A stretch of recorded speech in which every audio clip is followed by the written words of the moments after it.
ఈరోజు దేవుని వాక్యము, నీ మొర విని నిశ్చయముగా నిన్ను కరుణించును. యెషయా గ్రంథము 30వ అధ్యాయము 19వ వచనము. యెషయా ప్రవక్త చెప్పుచున్నాడు, నీ మొర విని నిశ్చయముగా నిన్ను కరుణించును. మనము మొరపెట్టాలండి ప్రభువుకి. మన మొర ఆయన నిశ్చయముగా ఆలకిస్తాడు. యెషయా ప్రవక్త చెప్పినట్టు ఆయన మనల్ని కరుణిస్తాడు.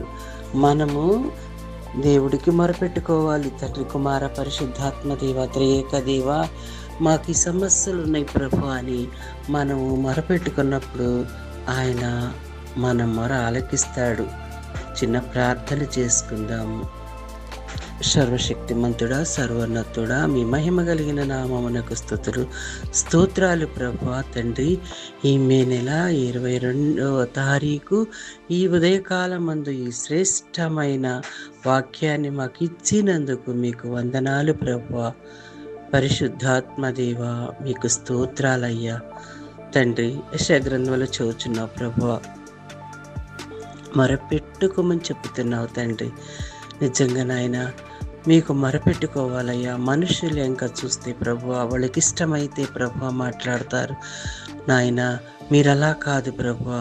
ప్రతి క్షణము, ఏ క్షణమైనా కూడా మీకు మొరపెట్టుకున్నప్పుడు మా మొరలాలకిస్తావు ప్రభువా. తండ్రి, మీతో మా సహవాసం ఉంటే ఏటి ఒడ్డున చెట్టు వలె పచ్చగా ఉంటాం ప్రభువా.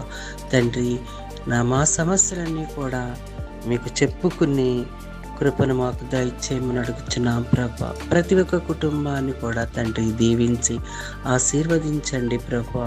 ప్రతి ఒక్క కుటుంబము కూడా మీకు మొరపెట్టుకోవాలి ప్రభా. తండ్రి, ఏ సమస్యలతో ఉన్నారో మీకు తెలుసు ప్రభా.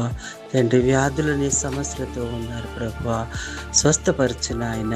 కోర్టు కేసులనే సమస్యలతో ఉన్నారు ప్రభా, విడుదలను దయచేయి ప్రభా. వివాహము కోసం ఎదురు చూస్తున్నారా? వివాహము జరిగించండి ప్రభా. సంతానము లేదని సమస్యలతో ఉన్నారు ప్రభా, సంతానాన్ని దయచేయండి ప్రభా. తండ్రి, యవనస్తులు మీకు సమర్పించుకొనుచున్నాము ప్రభా. యవ్వన కాలంలో ప్రభా మిమ్మల్ని స్తుతించుకోవాలి, మిమ్మల్ని ఆరాధించుకోవాలి ప్రభువా. నాయన, ఉదయం లేచిన దగ్గర నుంచి రాత్రి అయ్యేంత వరకు కూడా మీకు మొరపెట్టుకుంటా ఉండాలి ప్రభువా. మేము రాత్రి అంతయు కూడా నాయన సుఖమైన నిద్రనిచ్చి ప్రభువా, ఈ శ్రేష్టమైన ఈ ఉదయకాలము మిమ్మల్ని స్తుతించుకోవటానికి, ఆరాధించుకోవటానికి, మీ వాక్యాన్ని చదువుకొని మీ వాక్యానుసారంగా మేము నడుచుకోవటానికి మాకు మీ సహాయము కావాలి ప్రభువా. మీ దయ కావాలి నాయన.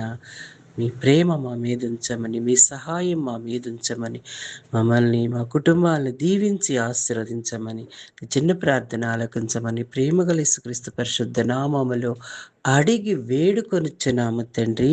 ఆమేన్.